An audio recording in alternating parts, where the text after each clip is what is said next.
Hello everyone, welcome to today's video. तो आज हम बात करेंगे रिच रिच कैसे बना रहता है, कैसे लीगली आप टैक्स सिस्टम का फायदा उठा सकते हैं, कैसे आपको कम से कम टैक्स पे करना है।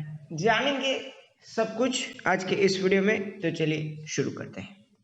सबसे पहले हम बाय करेंगे एसेट, जिसके बदले हमें फंड रेज करना है। और लेट से हमारे पास एक डीमैट अकाउंट है और हमने शेयर्स में इन्वेस्ट किया है, then you can use those holding and raise some margin, और उसको हम एज ए कोलेटरल यूज करेंगे। और बैंक्स यहाँ पे आपको रियल एस्टेट, गोल्ड और दूसरे म्यूचुअल फंड यूनिट्स के बदले ऐसे लोन्स प्रोवाइड करते हैं। Now we can start borrowing money. और लेट्स से हमारे पास इक्विटी है, then how to do that. सबसे पहले we should know how much money we can raise and what is the eligibility criteria and what is the repayment schedule. सबसे पहले अगर हम इक्विटी शेयर्स के बदले लोन लेना चाहें, then we can take up to 50% of our equity portfolio value. In case if we have equity mutual fund, then also NAV का 50% तक हम लोन ले सकते हैं। डेट म्यूचुअल फंड या फिर फिक्स्ड मैच्योरिटी प्लान के केस में ये बन जाता है 80%। लाइफ इंश्योरेंस पॉलिसीज के केस में हम अप टू 80% सरेंडर वैल्यू का लोन ले सकते हैं। गोल्ड डिपॉजिट सर्टिफिकेट्स के केस में ये बन जाता है 70% फेस वैल्यू का। नेशनल सेविंग सर्टिफिकेट, किसान विकास पत्र के केस में ये बन जाता है 70%। और नॉन कन्वर्टेबल डिबेंचर्स के केस में हम अप टू 70% फेस वैल्यू का लोन ले सकते हैं। अब एलिजिबिलिटी क्राइटेरिया क्या है वो भी समझ लेते हैं। एलिजिबिलिटी क्राइटेरिया है कि आप एक इंडियन रेसिडेंट होने चाहिए। कुछ कुछ बैंक्स यहाँ पे एनआरआईज को भी यहाँ पे लोन्स प्रोवाइड करते हैं। और अगर आप एक प्रोप्राइटरशिप ओनर हैं, पार्टनरशिप फॉर्म के ओनर हैं, प्राइवेट ट्रस्ट चलाते हैं, या फिर आपके नाम से कोई प्राइवेट या फिर पब्लिक लिमिटेड कंपनी है, देन आप ये सब चीज कर सकते हैं। और रीपेमेंट शेड्यूल उसके लिए आपको मिलते हैं 30 मंथ्स, जो कि आप अगर कोई डिमांड लोन यहाँ पे लेते हैं, देन आपको अपने शेयर्स यहाँ पे छुड़ाने होते हैं विद इन 30 मंथ्स। अगर आप ऐसा नहीं कर पाते तो आगे बैंक्स आपके शेयर्स बेच देगी।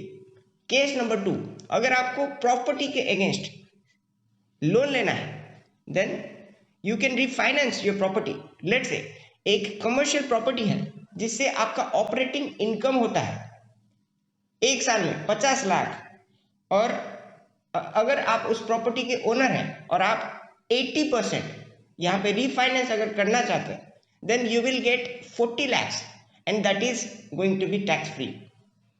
और अगर आप उस पैसे को आगे कोई नया प्रॉपर्टी खरीदने में यूज करेंगे, then you are not going to pay any tax, because आपने अपना जो प्रीवियस प्रॉपर्टी है उसको नहीं बेचा है। देन इस केस में कोई भी सेलिंग ट्रांजैक्शन नहीं हुआ है तो आपको टैक्स भी पे नहीं करना होगा। And similar thing goes with equity as well. अगर आप इक्विटी बिना सेल किए सिर्फ उसके अगेंस्ट कोई लोन लेते हैं तो आपको यहाँ पे लोन मिल जाएगा। और जो लोन रेट चल रहा है वो अराउंड 9.25% से आपको अराउंड 10.5% के बीच पे करना है। और क्योंकि इंडिया में जो इन्फ्लेशन है वो वेरी करता है अराउंड 6 to 8% के बीच, तो आप अराउंड 9 to 10% पे ये लोन अगर लेते हैं तो आपको फिर से इक्विटी से और भी ज्यादा पैसे बनाने में बहुत मदद मिलने वाला है। Now it comes to the final step. आपने पहले तो प्रोसीजर फॉलो कर लिए, आपने एसेट बिल्ड किया और उसके अगेंस्ट लोन भी ले लिया नए एसेट को परचेज करने के लिए। अब आगे अगर आप अपना जो सक्सेसर है उसको मरने से पहले अपने सारे प्रॉपर्टी अगर पास ऑन करना चाहे तो ऐसा करने के बाद क्या उसे कैपिटल गेन टैक्स पे करना है? ऐसा बिल्कुल भी नहीं है, क्योंकि आज भी इंडिया में इनहेरिटेंस पे कोई भी टैक्स नहीं लगता। और आगे अगर उस एसेट के बदले अगर वो फिर से लोन लेना चाहे तो क्या वो ऐसा कर सकता है? जी हाँ, वो ऐसा कर सकता है। और अगर वो उस प्रॉपर्टी को बेच देता है देन उसके ऊपर भी कोई भी कैपिटल गेन टैक्स उसको नहीं देना पड़ेगा।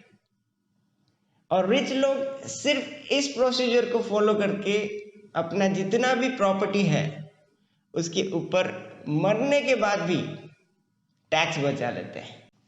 अगर आपने रिसेंटली कोई प्रॉपर्टी बेचा और आप विद इन 6 मंथ्स एक सिमिलर प्रॉपर्टी खरीद लेते हैं तो आपको कैपिटल गेन टैक्स पे नहीं करना पड़ेगा। इसे बोलते हैं 1031 एक्सचेंज। और रियल एस्टेट डेवलपर्स इस एक्सचेंज का फायदा उठा के ज़्यादा से ज़्यादा प्रॉफिटेबल प्रॉपर्टीज में डाइवर्सिफाई करते हैं और उसे बेचते हैं, लेकिन उन्हें टैक्स में कुछ भी पे करना नहीं पड़ता। सो आई होप अगर आप आगे ऐसा कोई प्रॉपर्टी सेल करना चाहते हैं then you should plan accordingly, जिससे आपको आगे टैक्स सेव करने में बहुत ज़्यादा सोचना ना पड़े। So that's all for today, guys. I hope you found this video helpful. And in case if you are interested in our model portfolio, swing, positional and option trades, then all the details are in the description. I hope you found this video helpful और आप join करेंगे अगर आपको उन सारे updates के बारे में जानना है। तो मिलते हैं और एक वीडियो में, तब तक thank you so much and I will see you in the next one.